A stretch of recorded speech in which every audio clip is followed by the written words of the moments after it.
fragilidad cuando un intento de golpe de Estado en Venezuela estremeció al mundo entero. Las tropas leales al presidente Carlos Andrés Pérez dicen haber sofocado la sublevación y según versiones de prensa, hasta 70 personas podrían haber muerto. Cientos de rebeldes han sido detenidos. En Venezuela se ha vivido una época tensa en los últimos años debido al deterioro en el estándar de vida, la devaluación de su moneda y un súbito incremento en el desempleo y la pobreza. Tenemos una amplia cobertura de los acontecimientos de hoy y empezamos con Julio César Camacho en Caracas, Venezuela. A la medianoche de este martes, Venezuela fue sacudida con algo que se venía anunciando. Una asonada militar se concretaba y un grupo de militares de bajo y mediano rango intentaban apoderarse del Palacio Presidencial, la residencia del presidente y de varios aeropuertos. Estas imágenes muestran el momento después de la medianoche, cuando militares con boinas rojas y un cintillo tricolor en sus brazos hacían esfuerzos por penetrar a la residencia militar frente al Palacio de Miraflores. Fueron unas 2 horas en las cuales había tiroteo, tensión y una total confusión. El presidente de la República acababa de llegar de los Estados Unidos y de Suiza. En los estados Zulia y Carabobo también hubo revueltas y los golpistas detuvieron a los gobernadores. Desde Maracaibo, el teniente coronel Francisco Arias, uno de los líderes de la revuelta, indicaba que el movimiento era de un grupo denominado Movimiento Bolivariano Revolucionario de 200 y que también tenían el control de instalaciones petroleras. En diferentes sitios de Caracas había disparos y en especial desde el aeropuerto militar Francisco de Miranda había sido ocupado por los militares golpistas. El presidente Pérez se dirigió a la nación en varias oportunidades, condenó la intentona militar, pidió calma al país e hizo un llamado a los militares alzados. Dirigirme especialmente a las Fuerzas Armadas Nacionales, oficiales y soldados. Les habla su comandante en jefe. Su obediencia es para conmigo, para quien tiene el mandato del pueblo. Inmediatamente después del presidente, una pléyade de representantes de los diferentes sectores económicos, sociales y políticos del país se sumaban a la condena de la asonada golpista, incluyendo a los voceros de la Marina y del Ejército venezolano. A finales de la tarde de hoy reinaba la tranquilidad en todo el país. La capital tenía cierta normalidad, aunque las actividades estaban todas suspendidas. El gobierno ratificaba la suspensión de las garantías constitucionales, pero se esperaba que durante el día de mañana las actividades volvieran a su normalidad. En Caracas, Venezuela, Julio César Camacho, Univisión. Informaciones de última hora indican que en la capital venezolana se han presentado disparos esporádicos esta tarde cerca al Palacio de Gobierno. Los militares rebeldes dijeron haber lanzado su intento de golpe hoy para conmemorar el aniversario del mariscal Antonio José de Sucre, héroe de la independencia venezolana. Los militares alzados agregaron que querían liberar al pueblo de los políticos, la demagogia y la burocracia que según ellos corroe a Venezuela. Pero tenemos la reacción. A las 2 de la mañana, el secretario de Estado norteamericano James Baker le avisó al presidente Bush del intento de golpe de Estado en Venezuela y Bush a su vez habló por teléfono con Carlos Andrés Pérez para expresarle su apoyo. Asimismo, 16 presidentes latinoamericanos hicieron público un documento condenando el intento de golpe y manifestando su solidaridad al presidente venezolano. Guillermo Descalzi tiene más desde Washington. La reacción en Washington ha sido doble. De sorpresa y apoyo por un lado, y por el otro de condena a la asonada y de apoyo a Carlos Andrés Pérez. He's one of the great democratic leaders in our hemisphere, and to have this outrageous, illegal military coup. De Pérez dijo, es uno de los grandes líderes democráticos del hemisferio, y de la asonada golpista expresó, es ultrajante e ilegal. El intento de golpe y sus imágenes han asombrado aquí. La gran pregunta es, ¿por qué? ¿Por qué en un país aparentemente tan consolidado en su democracia? En el Departamento de Estado. Nadie sabe el por qué dijo. Nadie ha explicado sus motivos. En algunos sectores de la OEA hay preocupación de que las políticas macroeconómicas de Pérez hayan creado malestar en su pueblo. Declarado repetidas veces que las democracias en nuestro hemisferio son muy frágiles y que es necesario que se les dé una base económica sólida, firme, y que más aún, que haya respuestas a las demandas sociales de los pueblos. Preocupación compartida por algunos miembros del Congreso. El gobierno tiene que, pienso yo, ponerle más atención a las necesidades del pueblo. Y quizás esto no ha sucedido, y por eso este coup. El día de los golpes de Estado militares ya habían terminado casi completamente, pero ahora uno de los países más estables del hemisferio tiene este tipo de problema, pues hay que tener mucha preocupación y aquí en el Congreso sí estamos preocupados. Así y todo, aquí en la OEA hay una condena total a la asonada golpista en Venezuela. Y si algo se añade es que la asonada, de ser exitosa, hubiese sumido a Venezuela en su peor crisis de los últimos 34 años, desde que en enero de 1958 se consolidase allí el proceso democrático. En la Organización de Estados Americanos, en Washington, Guillermo Descalzi, Univisión.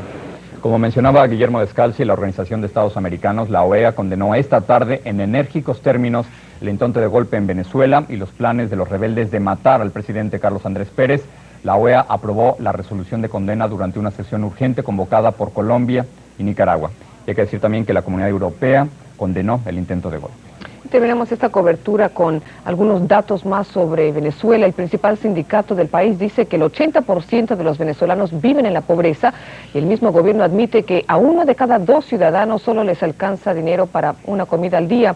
La semana pasada se reveló una encuesta que indicaba que el 81% de los venezolanos tienen poca o nada de confianza en su gobierno. En otras noticias, en El Salvador, hasta el momento todo va como planeado.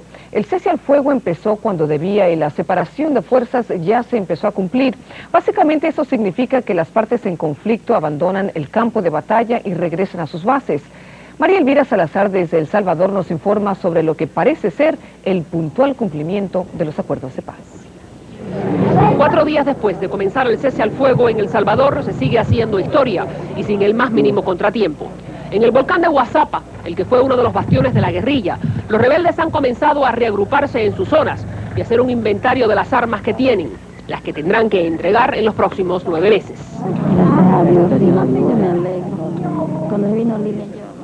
Celebrando esta nueva fase que ha empezado, también estaba el máximo jefe, el comandante Fermán Cienfuegos. Es la primera vez en años que legalmente puede entrar en la zona que desde lejos controlaba. Pues estamos aquí como recordando muchas cosas. Y también ya estamos recordando que tenemos que comenzar a trabajar en un movimiento productivo, dado que esta tierra es una de las más fértiles del país. Del mismo modo, el ejército sigue cumpliendo con esta primera parte de los acuerdos, la separación de fuerzas. Cientos de soldados por todo el país están guardando los fusiles y regresando a sus cuarteles. Para este jueves, los más de 6.000 guerrilleros tienen que estar concentrados en los 50 enclaves apartados para ellos. El ejército tiene designado otras 100 áreas donde replegarse. Pero la transformación dentro de las Fuerzas Armadas es aún más extensa. Efectivo hoy, el reclutamiento militar forzoso ha quedado suspendido. Durante la guerra, los críticos acusaban al ejército de obligar a jóvenes de bajos recursos a ir a pelear. Otro paso de igual importancia, la Guardia Nacional desapareció como un cuerpo de seguridad pública. Sus efectivos pasarán al ejército. La nueva policía civil que se está formando tomará su puesto. Mientras tanto, el plan de reconstrucción material del gobierno está despegando. La semana próxima, el FMLN dirá oficialmente qué piensa de él. Nosotros preferimos no llamarle reconstrucción, porque eso da como la idea de que el país se vuelve a construir tal como estaba antes, y como estaba antes no es lo que el pueblo salvadoreño aspira. En medio de todos estos cambios están las Naciones Unidas. Hay más de 1.000 boinas azules regadas por todo el país, supervisando cómo cada parte cumple lo que le toca. Los comentarios iniciales han sido de total satisfacción, no ha habido ningún contratiempo. Por lo tanto, los que pensaron que este proceso no podía funcionar, ya están perdiendo. En San Salvador, El Salvador, María Elvira Salazar, Univisión. En nuestro próximo segmento, las encuestas siguen indicando problemas para el presidente Bush. Y más adelante veremos cómo se celebró hoy el inicio del año del mono en el calendario chino. Ya volvemos. Desde 1958 Venezuela ha tenido gobiernos democráticos. En ese año, un golpe militar derrocó la dictadura del general Marcos Pérez Jiménez. Una junta convoca elecciones y resulta victorioso Rómulo Betancourt del Partido Acción Democrática, al cual pertenece también el actual presidente Carlos Andrés Pérez. Este programa es traído a usted por una cortesía de Nissan Sentra, un sueño alcanzable.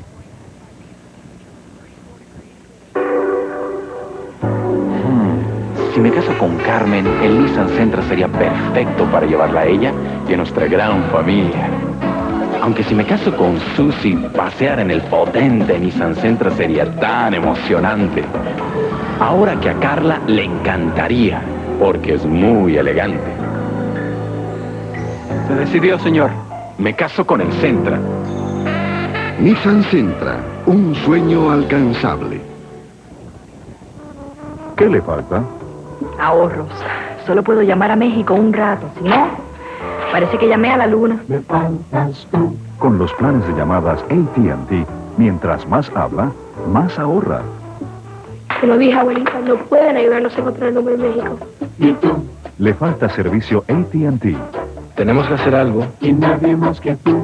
Llame ahora mismo al 1-800-235-8880 y en AT&T le ayudaremos a cambiar gratis de su compañía a la nuestra, fácilmente y en español. AT&T, ¿en qué le puedo ayudar? Así se podrá conectar a México, Latinoamérica y el mundo, clara y rápidamente y ahorrar. Con el plan AT&T Reach Out World, hablar más cuesta menos. Y después de 10 minutos, AT&T le da precios aún más bajos. Asegúrese que tiene AT&T. Si no, llámenos ya. Tiene tanto que ganar. Nadie más que tú. Quiero AT&T. AT&T, la mejor decisión. Hola, pelo limpio y suave. Head & Shoulders 2 en 1, además de ayudar a prevenir la caspa, tiene un acondicionador completo que deja tu pelo, suave. 2 en 1 de Head & Shoulders.